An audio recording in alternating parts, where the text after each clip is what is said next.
Hey everybody, Neal, Bryant, SOC here to tell you everything I know about the G70X. It's my personal favorite arm that I've tried.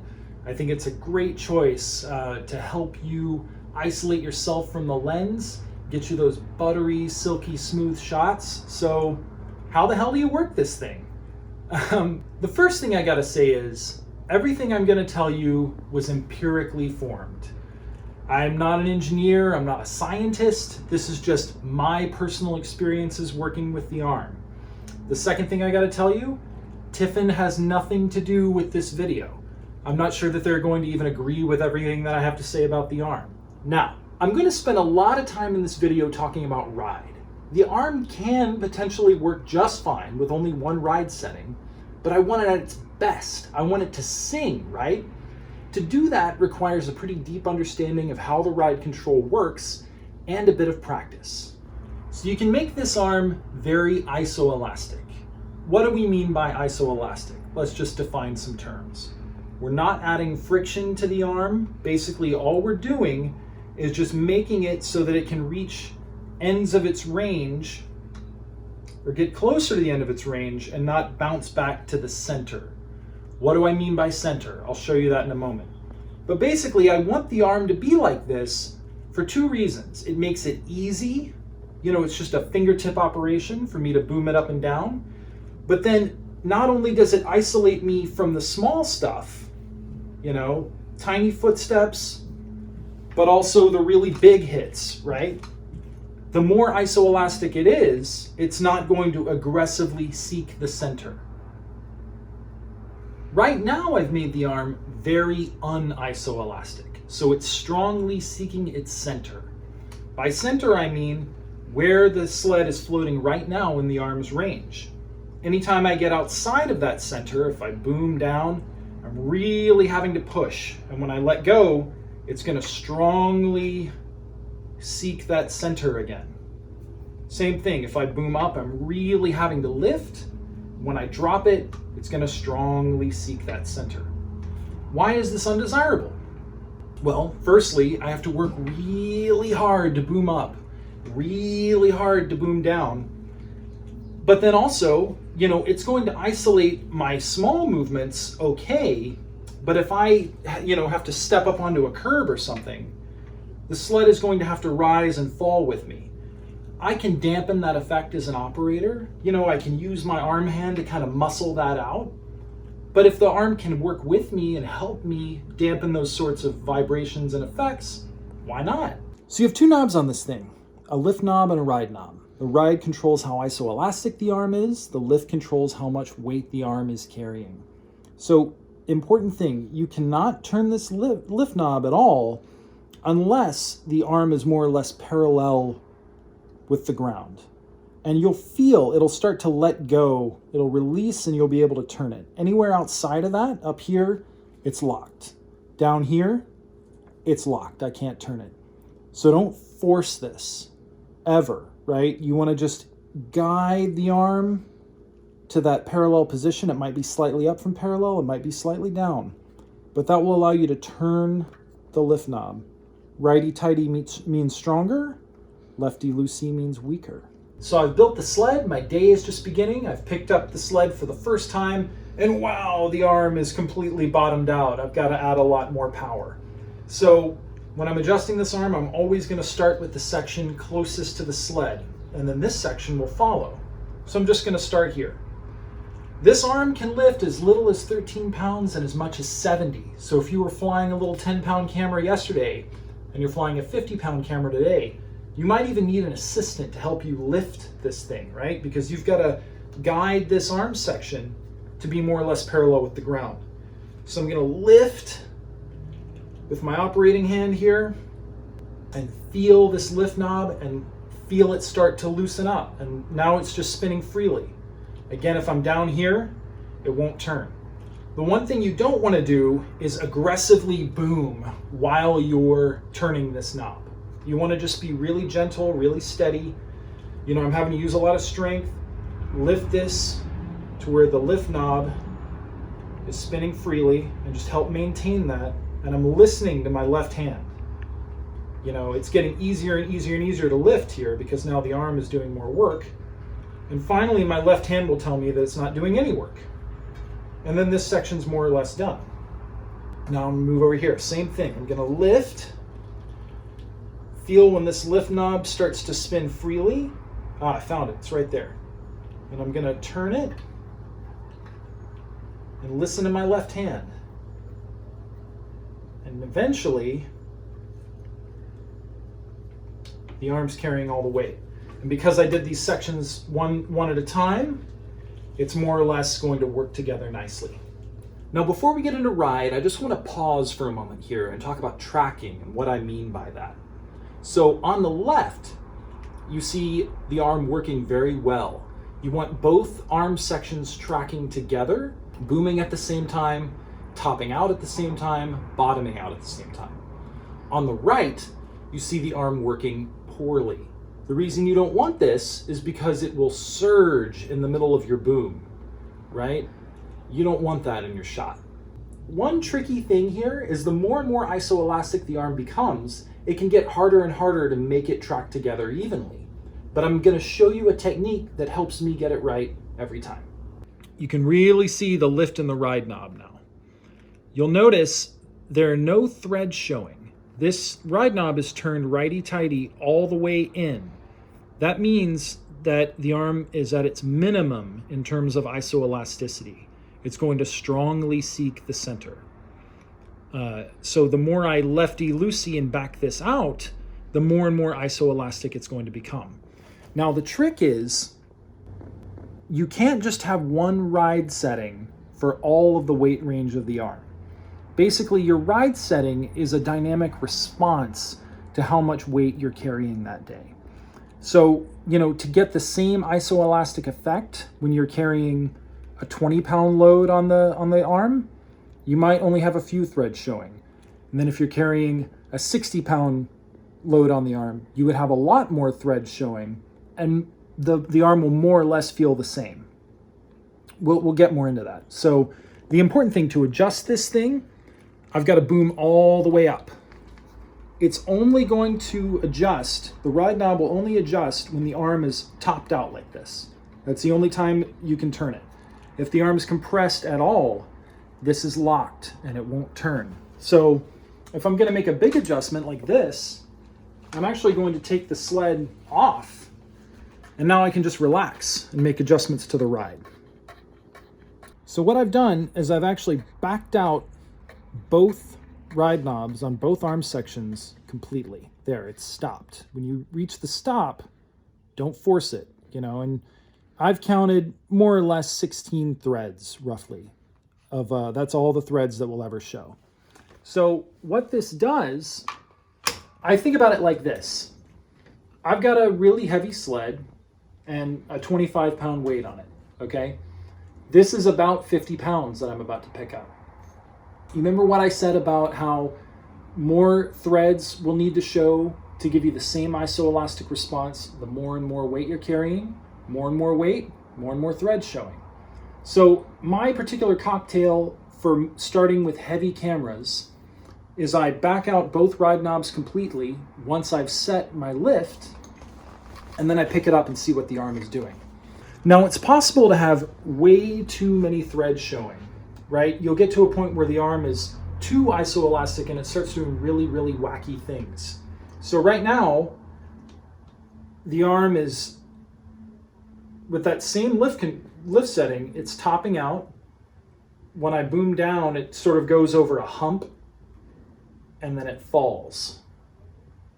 And then it goes over the hump again and it rises up. We don't like that. So what I'm going to start doing is turning this ride knob in. And I'm going to count the little half turns that I'm doing so that I can match them on the other section. And again, I'm starting with the section closest to the camera. So 1, 2, 3, 4, 5, 6. And I'm just going to boom this section and focus on what the arm is doing. Still a little bit of a hump there in the middle of the travel. So 7, 8.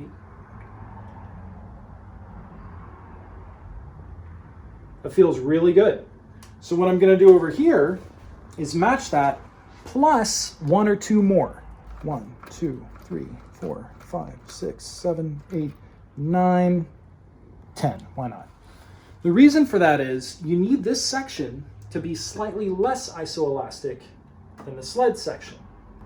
That's going to help the arm track together more evenly. So I'm just going to boom, see what happens. All right, it's being kind of weird. So I'm just going to try taking a little bit of lift out of this section. A little less lift, getting good missionary, getting good form, try it again. Look at that. Works pretty good. And, you know, the arm's very isoelastic. The doesn't care more or less where I've put the sled. It's added a little bit of power. Sometimes as you add more ride, the arm will get a little bit more powerful. So now that I've added all this ride, I'm going to dial my lift out a little bit. Just a little bit. I'm talking small adjustments here and really, really subtle stuff. But it's tracking together very well. The arm doesn't care where I put the camera, and it's ready to just dampen whatever big movements I give it. Okay, so I've got the arm tuned beautifully to carry that big 50-pound build. But let's say I'm on set and I've got a running rig shot, or it's the next day and I'm working with a really light camera. I busted out my lovely Steadicam Arrow to illustrate this. I've weighed this whole build to be 16.5 pounds. So it's an extreme change. We're going from 50 to 16.5. It's a big adjustment in the arm, but I think it'll work nicely for illustrative purposes. So while we're at it, let's talk about changing arm posts. You've got 2 controls here. There's a cam lever here that sort of locks the post into place, but then this knob just controls how freely the post will rotate. So with this locked, the post is actually safely in place, but it'll rotate freely if you want that sort of action on your operating. I like mine locked off, so I just tighten that down and now it won't rotate. So if I was going to change an arm post, I would loosen this first if I did have it tightened, throw that open, the arm post comes right out. So a safety thing, as you put in a new arm post, you want to make sure that some of it comes out of the bottom. You don't want it up like this because that'll give it enough leverage to break something. You want at least some of it to come out of the bottom here. Then I can lock it off. It's in there, it's locked down, but because I don't want it to rotate, I'm going to tighten that up. Optional step. So let's try picking this up. I can tell you right away, this arm is not going to compress at all. It's set for way too much lifting power. So I've got to very carefully just pull this away from the dock because that's it. It's just, this does not have enough weight to push this down. So my order of operations are lift first, then ride, always starting with the arm section closest to the sled. Now, another safety thing here. This sled is only rated for 20 pounds. It takes 50 pounds to push this arm down. So if I'm pulling this sled, I'm overloading the gimbal, right? I don't want to do that. So I'm going to push from down here. I'm basically bypassing the gimbal. I'm not overloading the rig. So I got to really push down. Oh my God. And let this lift knob release. And I'm going to start dialing it out. And I'm backing it out. And man, it's a lot of threads. It's a big adjustment, right? But I'm listening to my left hand the whole time. Just keep managing it, keep maintaining it. If this section locks up, just let it do its thing. You're just focusing on this. And you're listening to your left hand. And eventually it'll start to relax. Okay, that's great. So now I'm gonna work on this section. I'm gonna push down. And I can tell you, if you have to do this on set, do not be shy about enlisting an assistant's help to help hold the arm down in this parallel position while you turn the knob. Or to lift it up, you know, if you're going from a light load to a heavy load. So again, listening to that hand getting to the point where it's more or less working. Okay, now based on what I said before, I've gone way down in the weight range. So if I didn't touch the ride control, I would have way too much ride for this lift setting.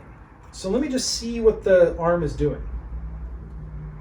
It feels all kinds of wacky. It's not great. So what I'm going to do is start turning the ride in, getting less ride, less ISO for less weight. So boom it all the way up so I can access the ride knob and just turn it in. 1, 2, 3, 4, 5, 6, 7. And I'm just going to boom this section and just feel what it's doing. That's pretty good. So I'm going to match that over here. 1, 2, 3, 4, 5, 6, 7, 8, 9.